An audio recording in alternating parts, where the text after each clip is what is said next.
Alright guys, so I want to ask you something real quick. Where is your emergency fund sitting right now? Because if your answer is a savings account or a high yield savings account at your local bank, well, there's a very good chance that your money is in the wrong place. Now, before I dive into this video, in case you're new around here, my name is Nima and welcome to the channel. I'm a corporate executive with over 15 years of experience in both sales and finance. My videos break down complex financial concepts to help you on your financial journey, whether you're just starting out or if you're already a seasoned pro. So guys, let's jump into today's topic, which is why I don't keep my emergency fund at a bank. So let's begin. I know what some of you are already thinking. You've done your homework, you've opened a high yield savings account, and you're earning more than people at the big bank down the street. And you probably feel good about it. Guys, I get it. And honestly, just a few years ago, that made a lot of sense. But what really worked well in a rising interest rate environment is not the same thing that works in a falling one.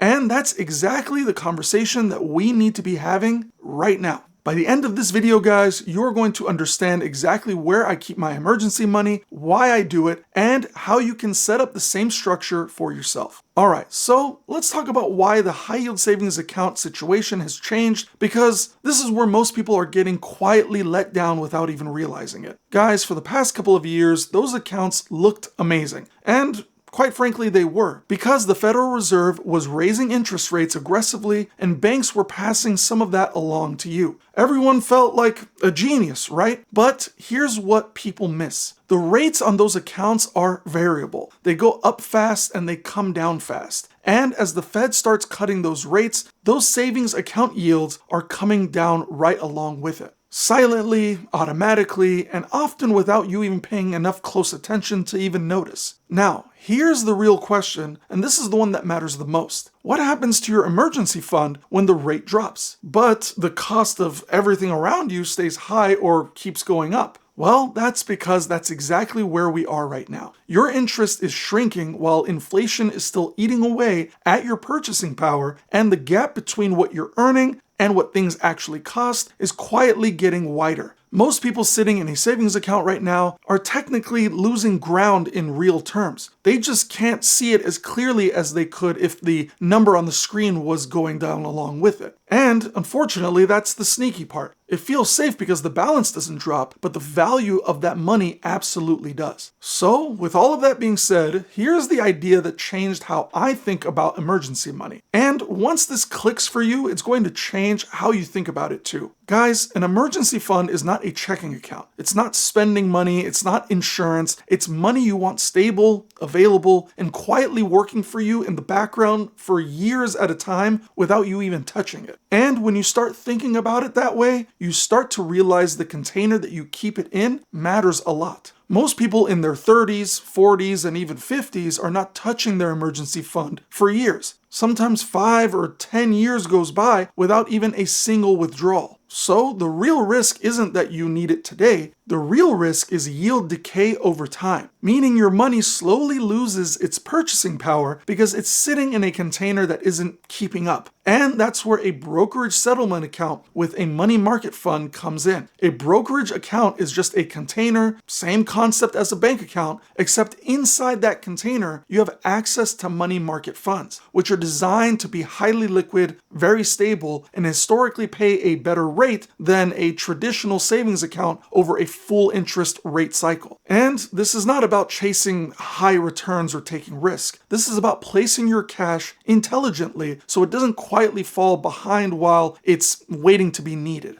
But guys, before I dive into more reasons as to why I don't keep my emergency fund money at a bank, if you're gaining value from this video already, I'd really appreciate it if you could smash that like button, leave a comment down below, and subscribe. Your support really helps this channel grow, so guys, please show some love by smashing that like button, commenting down below, and subscribing. Alright, now let's discuss the next segment. Okay, so let me walk you through how this actually works in practice, starting with Vanguard, for example. Guys, at Vanguard, your money automatically lands in what's called a settlement fund the moment you deposit it. And that settlement fund is already a money market fund earning competitive interest, no extra setup required. Any new deposit, any uninvested cash, any proceedings from selling investments, it all goes straight into that settlement account and starts earning interest right away. The ticker, just so you know, is called VMFXX. If you want to look it up. It stays liquid, it earns interest, and it just sits there quietly doing its job until you've decided to move it somewhere else. Or in the case of your emergency fund, until you actually need it. Now, the one thing to understand with Vanguard is that there's no debit card tied to that account, and getting cash out will take a couple of days. Now, honestly, for an emergency fund, that's not necessarily a bad thing. Your emergency fund shouldn't be so easy to grab anyway, or that it's tempting to dip into it for non-emergencies. Now, I'll give you another example. Over at Fidelity, the setup is very similar. Your uninvested cash automatically sweeps into a money market fund called SPAXX. And that's earning interest and staying liquid. But Fidelity takes it one step further by also offering some light banking features on top of that, which appeals to people who want a more consolidated system with a little bit more flexibility built in. For a lot of disciplined people, Fidelity strikes a real clean balance between earning solid interest and having a bit more accessibility when you need it. Now I'm going to give you another example. Let me talk about Schwab real quick because it works a little bit differently and I don't want anyone to get tripped up by it. Unlike Vanguard and Fidelity, where your cash automatically goes into a competitive money market fund, Schwab by default sweeps your uninvested cash into a low-interest bank sweep account, which is pretty much the same as the bank down the street where you were trying to get away from. If you want to earn better interest at Schwab, you have to manually go in and purchase a money market fund yourself, which means it's absolutely usable for this strategy, hands-on, and it requires more active management on your part. But it does take more intentional effort on your part. My personal preference, guys, is Vanguard for simplicity and Fidelity if you want those extra banking features layered on top. Now, there are a couple of important things that I want to be really clear about before you go running to move your emergency fund anywhere. First, guys, this structure is not FDIC insured the way that a bank account is. That doesn't mean that it's unsafe. Brokerage accounts are protected by SIPC, and government money market funds hold short-term treasury securities and government-backed instruments designed specifically for stability. But you need to understand the difference and decide what fits your comfort level. Secondly, this is not a same-day cash situation. Depending on your platform, moving money from your brokerage settlement account back to your bank where you can physically spend it could take 1 to 2 business days. That's a design trade-off that you need to understand going in.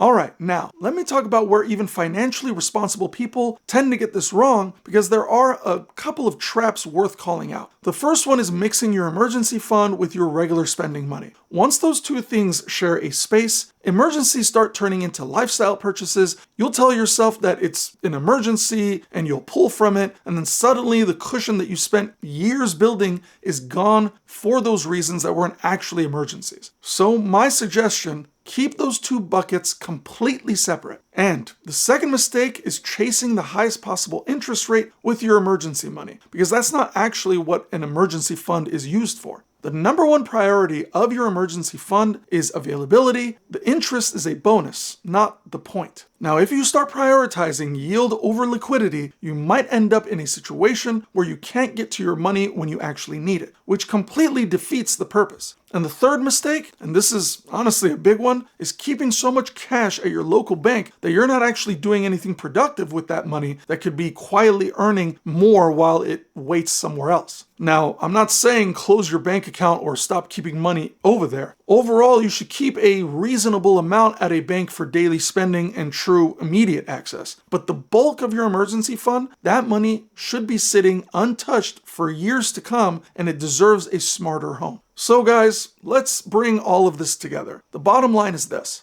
Banks are not evil and savings accounts are not completely useless. That's not the message here. The message is that in a changing interest environment where rates are heading down, smart money adapts and finds a better container. A brokerage settlement account with a money market fund at a place like Vanguard or Fidelity gives your emergency fund a home where it stays liquid, it stays stable, and it earns better interest over a full rate cycle, and it doesn't tempt you to spend it impulsively. It takes a small amount of a setup and a basic understanding of how it works, but once it's in place, it really does run on autopilot. And guys, this isn't a one-size-fits-all solution, and I want to be clear that I'm not giving you individualized financial advice here. Everyone's situation is different, and you should review each platform's disclosures, understand the yields, understand the protections, and make the decision that fits your specific circumstances and risk tolerance. But if you already have savings built up and you want a cleaner, smarter system for your emergency fund, this is absolutely worth looking into. And please, drop a comment down below and let me know where you're currently keeping your emergency fund. I'm genuinely curious and I read every single comment that you guys put down. And guys, make sure that you're subscribed so you don't miss the next video. I make new videos every other day and I'm constantly posting on YouTube, constantly watching comments, and trying to help people get their money right. Guys, I want to thank you for watching this video all the way through. I'll see you guys in the next video.